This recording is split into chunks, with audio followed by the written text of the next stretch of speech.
Radang lambung itu dapat dibagi menjadi dua berdasarkan periode waktunya.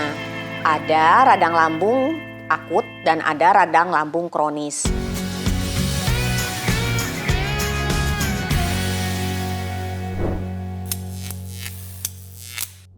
Halo viewers, nama saya Dr. Deka Larasati, SPP DKGH, dokter penyakit dalam, konsultan gastroenterohepatologi. Selama ini saya berpraktek di Rumah Sakit Pondok Indah di Bintaro Jaya.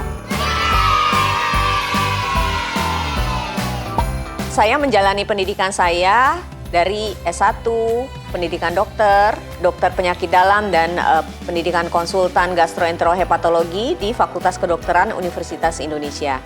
Viewers, hari ini saya akan membahas tentang gastritis atau radang lambung. Gastritis adalah peradangan di mukosa terdalam dari lambung. Jadi, simptomnya nyeri di ulu hati, kembung, kemudian rasa tidak enak, bahkan mual.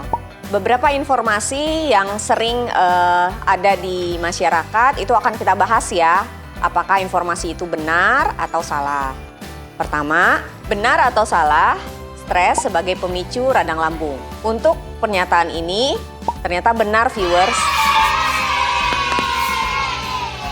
Ternyata stres itu dapat meningkatkan enzim-enzim di lambung kita. Jadi enzim yang bisa meningkat itu namanya gastrin dan histamin. Gastrin dan histamin itu dia memproduksi asam lambung menjadi berlebihan. Nah, produksi asam lambung yang berlebihan dapat menyebabkan mukosa di lambung itu lebih sensitif daripada biasanya, sehingga sering terjadi peradangan lambung. Bagaimana usaha kita untuk menurunkan stres? Salah satunya adalah olahraga ya. Jadi olahraga itu dia ternyata dapat meningkatkan hormon endorfin, yaitu hormon kebahagiaan yang dapat mengurangi produksi asam lambung kita. Kita masuk ke pernyataan kedua, makanan pedas dapat merangsang gastritis atau peradangan lambung. Ternyata pernyataan itu salah ya. Jadi peradangan lambung itu biasanya bisa disebabkan karena infeksi bakteri Helicobacter pylori. Jadi bakteri ini dia tahan di lambung karena dia tahan terhadap asam. Bakteri inilah yang menyebabkan terjadinya penipisan di daerah mukosa lambung. Mukosa adalah bagian dari lambung yang merupakan lapisan terdalam dari lambung yang biasa kita sebut sebagai selaput lendir. Mukosa ini dapat melindungi lambung dari serangan-serangan dari luar yang dapat menghasilkan enzim-enzim yang dapat membantu pencernaan di lambung. Makanan pedas itu bukan sebagai pemicu, tetapi memperberat apabila terjadi peradangan lambung. Sebelum kita lanjut ke pernyataan ketiga, jangan lupa untuk subscribe dan like channel YouTube Rumah Sakit Pondok Indah. Pernyataan selanjutnya, benar atau salah, apakah radang lambung dapat menyebabkan komplikasi? Ternyata pernyataan ini benar loh, viewers.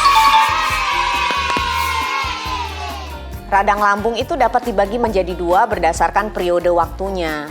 Ada radang lambung akut dan ada radang lambung kronis. Jadi kalau radang lambung akut itu biasanya terjadi kurang dari 6 bulan.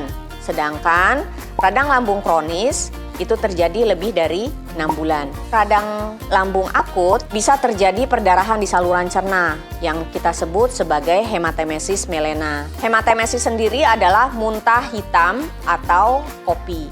Sedangkan melena adalah buang air besar yang hitam. Mengapa warnanya hitam? Karena apabila terjadi perdarahan di lambung, darah kita akan bercampur dengan asam dan akan menjadi hitam. Berikutnya adalah radang lambung kronik. Radang lambung kronik dapat menyebabkan beberapa komplikasi karena radang lambung kronik dapat menyebabkan atrofi atau mukosa di lambung itu menjadi hilang, menyebabkan kelenjar-kelenjarnya juga berubah fungsinya. Perubahan fungsi sel dan kelenjar dapat menyebabkan keganasan.